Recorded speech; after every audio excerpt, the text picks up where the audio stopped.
Hello everyone, Brian Underwood, CEO of Ripplen, and wanted to come to you today just to have a conversation, kind of a heart-to-heart conversation. If you want to call it state of play, but I think it's also a little bit of reflection over the last year and what we've been through and where we're going, I think most importantly. And I felt compelled to have this conversation for several reasons, because number one, I know that we have a lot of people that have huge expectations. They've had a ton of anticipation for the Ripplen platform, the Ripplen Rewards program. And for some of those people, we have not met those expectations. And I wanted to, number one, say that, we are sorry. Our intent has always been to deliver something that has never been done before. And that's where the whole vision and the mission started, the power of one. Giving people the ability to see the impact that they can have in the market, that they can have around the world, to increase that level of awareness for those individuals by using technology to do it. And this entire conversation really started over a year ago as we were looking into different mobile products, what was happening in the mobile marketing space with apps. And the reason for that is because that conversation is exciting to everyone around the world. And what we saw was an opportunity to show people how they've driven this market over the last 5 years. And as we set out, it was amazing to me to see how many incredible people came to the table as we started putting this team together. From Jim Bunch to Jonathan Budd to Terry to Michael Rutherford to Craig Jorgensen to John Kavanaugh to a lot of pieces behind the scenes to Troy Olds to Russell Brunson. Just amazing people started showing up when we started having this conversation and we started coming together as a team and really building the drama into what we were getting ready to release. And as we came into April, that was our deadline for starting the Create the Buzz phase, as many of you know. And our goal in creating a buzz was going to be 100,000 people in 100 days. And we hit 100,000 people in 5 days. And so what looks as a blessing can also be a curse sometimes. Literally, whether you say that we overshot it or we undershot it, one of the things that we realized was that we were not prepared for that type of impact. It was really about 2 to 3 weeks later that we realized the significance, because that 100,000 turned into 250, which turned into 500,000. And during those first couple of weeks, I remember we had cyber attacks, we had the critics, we had skeptics that were coming because the traffic that we were generating because of the buzz and the conversation of this power of one and getting paid off of your social graph was going across the world. We realized as a company that, wait a minute, we need to look at where we're at, because the last thing that we want to do is have this platform and this concept implode. And so, we got together. We actually had a meeting with a handful of attorneys in Dallas, Texas. And, I was reading something online the other day. It said, those guys changed the comp plan. Well, I really hope that everyone understands that, you like me, we're looking, to do amazing things. I mean, we're anxious to really not only get this out of the gates, but also to start monetizing from our social graphs. And as a company, we've invested, countless amount of hours, sweat equity, as well as hundreds of thousands and millions of dollars, into this project. And, as a lot of money is, there's not ever a bottomless pit for money. So we were anxious to launch that. And the attorneys told us, bottom line is your licensing model will not work. We felt like we had a great argument, and they basically said, look, it's your all's choice, but do you want to even take the argument to court? And at that time, if we would have released the licensing model, I believe that tens of millions of dollars would have changed hands. And there's people that are watching this right now that you would have made hundreds of thousands of dollars. And I know that was the expectation. But we had a very tough decision to make that day in Dallas, Texas, or Melissa, Texas, in the office. And we made it. We said, you know what? We're going to bite the bullet. We're going to pivot. And we know there's going to be fallout. We know some of the critics are going to love it. But what we can't have happen is do something where we have liability on our hands for thousands of people that are counting on us. And doing that, a lot of people got frustrated, right? Because that financial windfall, that licensing fee, and how the compensation was working, we adjusted and tweaked it. So we didn't change the comp plan because we were looking to be greedy. It was the exact opposite. It actually cost us a lot of money as a company. And by the way, there's individuals that have put a lot of money into this company, and they're continuing to do it. Our company is not, backed by investment banks. It's self-funded. And, and what happened is the ripple kept growing. And as it kept growing, we started asking ourselves, well, what can we do now to shift the model to where we can drive, obviously, rewards up on the front end for those people that are working with us and looking to make a living with this platform. The App Share program, the getting paid off referring an app, that's about microfunding. That's all about volume. It's about millions of downloads and millions of transactions taking place that you get rewarded for. And that vision is still in place. And however, when that happened and the demand, we immediately then, as a lot of you know the story, had to scramble again for banking, because we originally thought that we were going to do, anywhere from $3 to $10 million our first 30 days, 10 million at the very high end. And when that happened, we said, okay, well, we could actually do 50 million. And there wasn't a bank in the world, and there's not a bank in the world that will take a startup company and take that amount of risk on. So it literally put us behind another 60 days just to get the merchant account in place. As we're also behind the scenes increasing our server farm, doing, handling security, handling load balancing, as well as during that time, our communication app that we've been working on for over a year, and we'd put hundreds of thousands of dollars in it. We come to find out that based on the engagement that we were having from the Ripple community, based on the conversation that we were all creating, that we couldn't support 200,000 continuous users. So we literally had to take all of that money that we invested, that was hard-earned personal money, and we had to dump it. And we started from scratch on the communication app. That was a tough decision to make, because the reality of it is the first communication app was a hot app, had all the filters. A lot of you saw the UI and the UX presentations on it, and it was a tough decision because it could have held up to probably 10 to 12,000 concurrent users. And so the reason I'm kind of sharing the timeline with everyone, because I think it's very important to understand that us as a company and what our intent is in the marketplace. And I think skeptics or people that had an expectation that we were unable to meet that expectation, and again, we apologize. I think sometimes some of those expectations become unrealistic when you really get into the heart of business. And the people behind this company, our intention is to make something in a platform that people can not only do what hasn't been done, but they can also increase that awareness in the marketplace. They can have fun. They can gain wealth, they can gain happiness.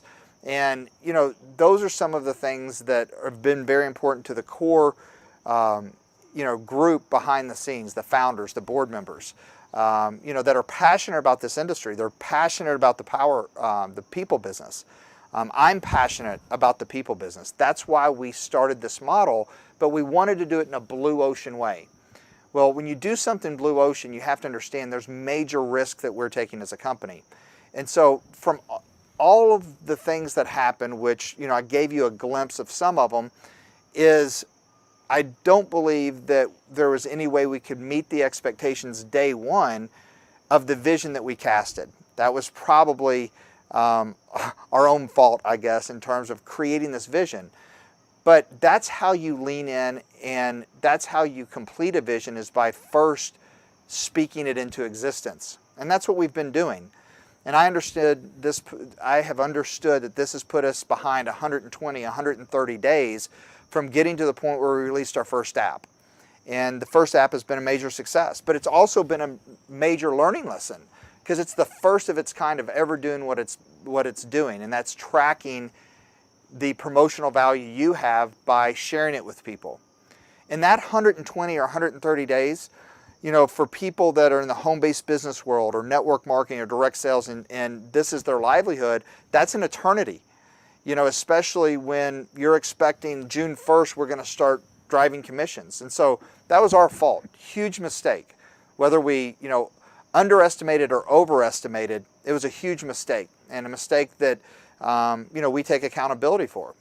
And, we bit off a huge challenge, and it's still a challenge in front of us, but we're embracing that challenge. And it's not easy. Every day is a different obstacle.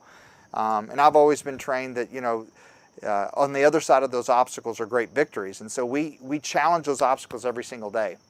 But the most important thing to me to really convey in this message to, everyone that's watching is really the heart and the spirit of what we're doing. And it's still in place.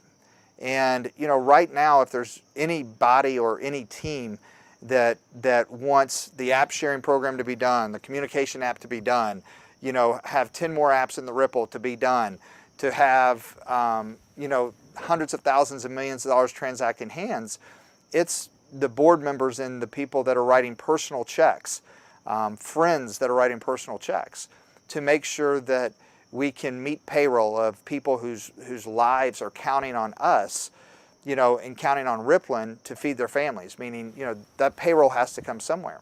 And so, I guess my point by saying all this is that I feel very grateful today that the last 8 months I've been able to learn more than I have in the last 3 years in business. Not only about people, but about challenges, about obstacles, about technology. It's been an amazing environment. And we have only just begun. We've only just gotten started. But I'm most grateful for the people that, see what we see, and they are helping evolve this vision and completing this vision. And, and so I really wanted to come on and address some of the frustrations, because I believe that there's 3 categories of people that have come into the Ripple. I'm talking about fans and players. There's those players that they are locked in, and a lot of those players have been connected to someone in the leadership team. They understand what's going on. For a lot of them, they understand business too. So they also understand the amount of responsibility, the amount of work, the amount of investment that's going behind supporting this enormous platform and this vision all around the world. There's people working on this project all around the world. And I know for some people, they don't have a perspective of that. And those are individuals that, it's not saying that they're not frustrated. I know Michael Rutherford was anticipating 6 figures his first month. And the reality of it is, if we would have launched with the licensing model, he would have achieved that very quickly in June. But because of the pivots, because of the demand, because of us making some simple mistakes of overestimating or underestimating our ability to execute the communication app and the back-end architecture, or us underestimating the vision that this and how many people would get behind this vision, he didn't achieve that. So I know that he was frustrated, but I also know that he's also a competitor and he knows what's going into this. And it doesn't mean that money is still not there in our rewards plan. It absolutely is. But it also means that there's a lot of those people that they're in it and they're plugged in. And we're grateful for those individuals. We're also grateful for the individuals that said, you know what, this concept is amazing. It's unbelievable. But you know what, we don't have 120 days to wait around. We got to go make money. We got to go do other things, but stay in touch with me. We're watching in. We want to see what's going on. And they're the onlookers, and they're saying, go prove the model. To me, I'm so appreciative for those individuals, because those individuals have a success mindset, right? And, the reality of it is we could fail miserably as a company, as individuals, but we only fail if we stay down. But I can tell you that we have a whatever it takes attitude to figure out the right formula to make the 1.4 million people look minuscule. And so, we've always said that we're not going to do everything right. We're going to make mistakes. And that is 100% true.